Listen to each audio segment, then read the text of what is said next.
اور آج ایک خاتون پیدا ہو گئیں، ہاجرہ نام کی ہیں، ان کی ایک کتاب آ گئی اور اس ایک کتاب کے میں نے تو ایک پیج میں نے پڑھا ہے۔ اس طرح کی باتیں لکھنا، دوسرا بکواس کرنا، جھوٹ لکھنا، اگر اسی طرح کے گھٹیا الزامات لگا کر آپ کو اپنی کتاب بیچنی ہے تو آپ اپنے ماں باپ کے اوپر لکھ لیں۔ 4 سال کے بعد، 5 سال کے بعد وہ خاور مانیکا کو غیرت ان کی جاگ گئی ہے۔ پہلے ان کے ساتھ ہی سوئی ہوئی تھی کہیں پہ، سوری دیکھ تو میں نے اتنا بے شرم آدمی نہیں دیکھا جو اتنے مزے سے جھوٹ بولتا ہے۔ السلام علیکم، آپ دیکھ رہے ہیں مبشر لقمان یوٹیوب چینل۔ میرا نام مبشر لقمان ہے۔ سب سے پہلے میں نے ایک بات کرنی ہے جو ایک انتہائی گھٹیا بات ہے، گری ہوئی بات ہے، اور ہمارے ملک میں ایک بہت ہی عجیب قسم کا ٹرینڈ بن گیا ہوا ہے، اور لوگ چسکے لے رہے ہوتے ہیں اس پہ۔ اس کا مطلب ہے کہ لوگوں کی اخلاقیات اور اقدار جو ہیں وہ بھی بہت ہی پست ہو چکی ہیں، گر چکی ہیں۔ اب دیکھیں، میں آپ کو بتاؤں کہ جتنی میری عمران خان کے ساتھ لڑائی ہے کم لوگوں کی ہوگی، کیونکہ جب آپ کی دوستی زیادہ ہوتی ہے تو آپ کی لڑائی بھی زیادہ ہوتی ہے، اور جب لڑائی سے اگر دوستی ہو، پہلے آپ کی کسی لڑائی ہو بعد میں دوستی ہو، تو وہ بھی زیادہ ہوتی ہے۔ ایک فطری بات ہے۔ اور یعنی 12-14 سال تو ایسے ہیں جو میں نے عمران خان کے ساتھ روزانہ کی بنیاد پہ گزارے ہیں۔ اور آج ایک خاتون پیدا ہو گئیں، وہ کہتی ہیں میں ایکٹریس تھی، پتہ نہیں ایکٹریس تھی کہ نہیں تھی، میں نے تو کبھی اس کا کوئی پروگرام یا فلم نہیں دیکھی۔ ہاجرہ نام کی ہیں، ان کی ایک کتاب آ گئی ہے، اور اس ایک کتاب کے میں نے تو ایک پیج میں نے پڑھا ہے۔ واٹس ایپ پہ لوگ جو ڈیفرنٹ پیجز شیئر کر رہے ہیں، اور میں نے کانوں کو ہاتھ لگا دیا۔ میں نے کہا یہ کون منحوس ہے، میں یہی کہہ سکتا ہوں۔ ایک تو اس طرح کی باتیں لکھنا، دوسرا بکواس کرنا، جھوٹ لکھنا۔ دیکھیں، یہ دھرنوں کی اور ان دنوں کی ان ساری باتیں کر رہی ہے، میں تو اس کو جانتا بھی نہیں۔ اور اس زمانے میں یہ سمجھتا ہوں کہ 3 4 5 لوگ جو عمران خان کے بہت قریب تھے، 10 لوگ لگا لیں، میں ان میں شامل تھا۔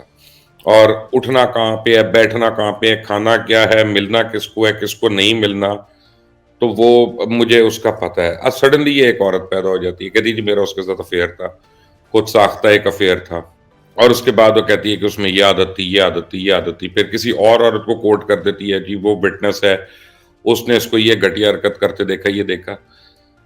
یعنی بیسیکلی وہ چاہ رہی ہے کہ اس کا جواب دیا جائے تو اس کو اور امپورٹنس ملے، اور اسی کتاب جو ہے بکے کسی طرح۔ اگر اسی طرح کے گھٹیا الزامات لگا کر آپ کو اپنی کتاب بیچنی ہے تو آپ اپنے ماں باپ کے اوپر لکھ لیں، آپ اپنے بہن بھائیوں کے اوپر لکھ لیں کتاب۔ وہ گھٹیا بات آپ ان کے متعلق بھی کر دیں گے، وہ بھی بک جائے گی آپ کی کتاب۔ تو ضروری تو نہیں ہے کہ آپ پبلک فگرز کو اس طرح سے کریں۔ آپ کے پاس اگر کوئی ایویڈنس ہے عمران خان کی پالیٹکس کے اوپر، اس کی یعنی پولیٹیکل سوچ کے اوپر، اس کی مینجمنٹ کے اوپر، اس کی گورننس کے اوپر، آپ پلیز اس کو لے کر آئیں اور اس کے اوپر اسے بات کریں۔ لیکن یہ کہنا کہ وہ یہ کرتا تھا، وہ یہ کرتا تھا، وہ ڈرگز لیتا ہے تو وہ فلاں لیتا ہے، وہ ختم ہو گئی نا بات یار۔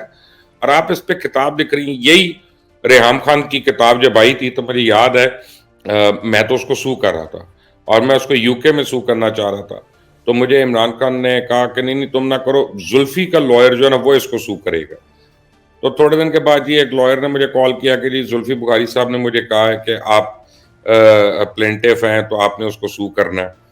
تو میں نے کہا جی، تو انہوں نے کہا آپ ایسا کریں۔ میں نے کہا دیکھیں بات یہ ہے کہ میرے پاس لائر ہے، اور وہ یعنی ایک وہ اس کو کیس کو کرے گا اور اینڈ تک کرے گا، اور میرے سے پیسے وہ اس وقت لے گا کہ جب وہ کیس پایا تکمیل تک پہنچ جائے گا۔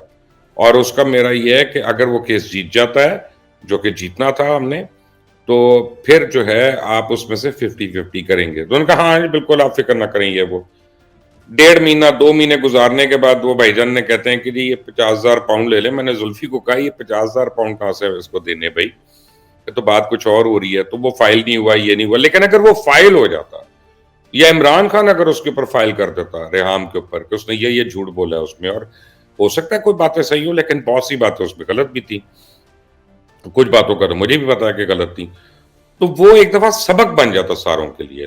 لیکن بہرحال یہ آپ سمجھیں، میں یہ کہوں گا کہ یہ اس کی شرافت آپ کہہ لیں عمران کی، آپ اس کی کمزوری کہہ لیں، جو مرضی کہہ لیں، کہ اس نے کہا، اس نے مجھے بھی کہا کہ یار میں عورتوں کے اوپر میں پبلکلی نہیں کرنا چاہتا ورنہ بڑی وینڈلائز ہوگی وہ، جس کے اوپر میں نے کچھ کہہ دیا تو پھر لوگ اس کو بہت برا بھلا کہیں گے سارا یہ وہ. تو چلے ٹھیک ہے, آئی مین اس میں ساری برائیاں تو نہیں ہو سکتی ایک آدمی میں, ایک آدمی میں کافی ہو سکتی ہیں, لیکن ساری دنیا کی تو برائیاں نہیں ہو سکتی. تو یہ جو کتابیں اور اس کا جو فارورڈ کرنا نا, یہ بالکل غلط باتیں. اب آج دیکھیں نا, اب جیسے 4 سال کے بعد 5 سال کے بعد وہ خاور مانیکا کو غیرت ان کی جاگ گئی ہے. پہلے ان کے ساتھ ہی سوئی ہوئی تھی کہیں پہ, جہاں پہ خاور مانیکا سو رہے تھے وہیں پہ کہیں دور پرے جا کے اس کی غیرت سو رہی تھی. ایک تو میں نے اتنا بے شرم آدمی نہیں دیکھا جو اتنے مزے سے جھوٹ بولتا ہے. پہلے آ کے کہتا ہے کہ میری بیوی بڑی پاک دامن ہے, نیک ہے, عمران خان صاحب بہت نیک ہیں. بالکل اس نے ولی نہیں کہا صرف, اور کہا کہ ان کے اوپر الزام لگانے والے جو ہیں ان کو شرم آنی چاہیے. پھر آتا ہے اور وہ شاذب کے پروگرام میں آ کے بڑبڑ کر کے چلا جاتا ہے. اب بھائی صاحب نے ایک پٹیشن بھی جمع کرا دی ہے. پٹیشن کیا جمع کرائی ہے؟ اسلام آباد کی سیشن کورٹ میں انہوں نے ایک درخواست دائر کی ہے, اور بیسیکلی ایک انسان جو وزارت عظمیٰ کا عہدیدار ہے, وہ امیدوار ہے, وہ اپنے فالوورز کو کہتا ہے کہ میں نے ریاست مدینہ بنانی ہے. وہ ایک آدمی کے گھر کیسے جاتا ہے, پہلے اس کی بیوی سے تعلقات قائم کرتا ہے, پھر اس کے خاوند سے زبردستی طلاق لے لیتا ہے, اور اب ان سب سارے واقعے کے درمیان جو کچھ بھی ہوا وہ سب کچھ. لیکن آپ کو میں بتاؤں کہ کل یعنی ایک اور درخواست تھی عمران خان کے خلاف, اسی کے خلاف عدت کے, تو وہ واپس لے لی گئی. اس پہ پی ٹی آئی کے جو کی بورڈ واریئرز ہیں انہوں نے ہاتھ بے انتہا بھنگڑے ڈالے, مٹھائیاں بانٹی, اور مٹھائیاں بھی خیر انہوں نے سوشل میڈیا پہ ہی بانٹی, انہوں نے کون سا پرسنلی دے دیں کسی کو. ناچ گانا بڑا کیا اس میں, لیکن اب انہوں نے کہا کہ عمران خان بری ہو جائیں گے. لیکن اب عمران خان کے لیے زیادہ مشکل ہے, کیونکہ اب خاور مانیکا اس کے کمپلیننٹ بن گئے اور درخواست دائر ہو چکی ہے. اور اس درخواست کے اندر جو عمران خان پہ الزامات لگائے ہیں, انہیں سن کے تو کوئی بھی شریف آدمی اپنے کانوں کو ہاتھ لگائے بغیر نہیں رہ سکتا. اب خاور مانیکا جو ہیں وہ اس قابل نہیں ہے کہ ان کے اوپر زیادہ بات کی جائے, لیکن اب کیونکہ یہ کورٹ میں کیس ہے اور یہ پاکستان کے فارمر پرائم منسٹر کے بارے میں ہے, اور یہ آرٹیکل 62 اور 63F سے پرٹین کرتا ہے, تو مجھے اس کے بارے میں بہرحال آپ کو بتانا ہے کہ وہ کہتے ہیں اب بقول خاور مانیکا کہ جی بشرا بیوی اور خاور مانیکا کی شادی ہوتی ہے, بڑی اچھی اور خوشحال زندگی گزار رہے ہیں. ان کی شادی کو 20 سال ہو جاتے ہیں. اتنے میں پاکستان میں پروجیکٹ عمران خان شروع ہو جاتا ہے, جی لانچ ہو جاتا ہے. پروجیکٹ عمران خان کے شروع ہوتے ہی ملک بھر میں پی ٹی آئی کی ایک ہوا شروع ہو جاتی ہے. پی ٹی آئی کا 2011 کا جلسہ ہوتا ہے یہ لاہور والا, جس سے بہت سے لوگ عمران کے دیوانے ہو جاتے ہیں, اور ملک میں بہت لوگ عمران خان سے انسپائر ہونا شروع ہو جاتے ہیں. ان لوگوں میں ایک خاتون بشرا بی بی کی بہن ہے, یعنی خاور مانیکا کی سالی بھی ہوتی ہیں. کچھ عرصہ اور گزرتا ہے, اس کے بعد 2013 کے الیکشن ہوتے ہیں, پی ٹی آئی کو شکست ہوتی ہے, اور عمران خان مولانا طاہر القادری کے ساتھ مل کر اسلام آباد میں دھرنے میں پہنچ جاتے ہیں. بشرا بی بی کی بہن بھی عمران خان کے دھرنے میں پہنچ جاتی ہیں, اور اسلام آباد میں بشرا بی بی کی بہن عمران خان سے ملتی بھی ہیں. عمران خان کو مرشد کا لالچ دیا جاتا ہے. بشرا بی بی کی بہن جو ہے عمران خان کا تعارف اپنی بہن سے کرواتی ہیں, اور خاور مانیکا کے مطابق مریم یعنی اس کی سالی وہ خاتون تھیں جنہوں نے یہودی لابی کی طرف سے ان کو پلانٹ کیا, اور ان کے یہودی لابی کے ساتھ تعلقات ہیں. کیا بے ہنگم قسم کی بات ہے یار, کو بہتر طریقہ بتاؤ یہودی لابی کے ساتھ ہونے کا, یہی کرے گی ٹوٹی پجی عورت آ کے. بہرحال یہ وہی سالی ہے مریم مانیکا جسے عمران خان نے ایچ ای سی میں مراد سمیت کئی لاکھ کے اوپر جاب بھی دی, اور جب وہ رہتی کہ حالانکہ دبئی میں تھیں, اور جاب پیسے وہ یہاں پہ لیتی تھیں. یعنی اس ملک کے ساتھ جو کچھ ہو رہا ہے کہ ایک شخص دبئی میں ہے اور یہاں سے 20-20 لاکھ روپے کی تنخواہیں لے رہا ہے, کیونکہ بہرحال ایک صادق اور امین آدمی تھے. خیر, خاور مانیکا کے مطابق ہماری شادی سکون سے گزری تھی جب تک عمران خان نے مداخلت نہیں کی. اس بعد خاور مانیکا کی سالی کی وجہ سے عمران خان پیری مریدی کے چکر میں اس کے گھر میں داخل ہوتا ہے. عمران خان کا ہمارے گھر آنا جانا شروع ہو گیا. عمران خان گھنٹوں بشرا بی بی کے گھر میں رہتے تھے. خاور مانیکا کے مطابق کئی بار ایسا ہوا, کئی بار, کہ عمران خان کو اپنے گھر سے دھکے مار مار کے نکالا.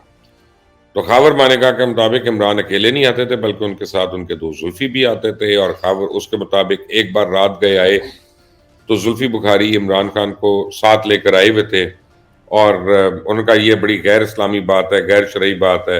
ہم نے جب عمران خان کو گھر سے نکالا تو بشرا بی بی جب بنی گالا جانا شروع ہو. اچھا جی, تو اپنے گھر پہ تو دیکھ لیتے. بنی گالا میں مانیکا خاندان کا کوئی فارم ہاؤس تھا,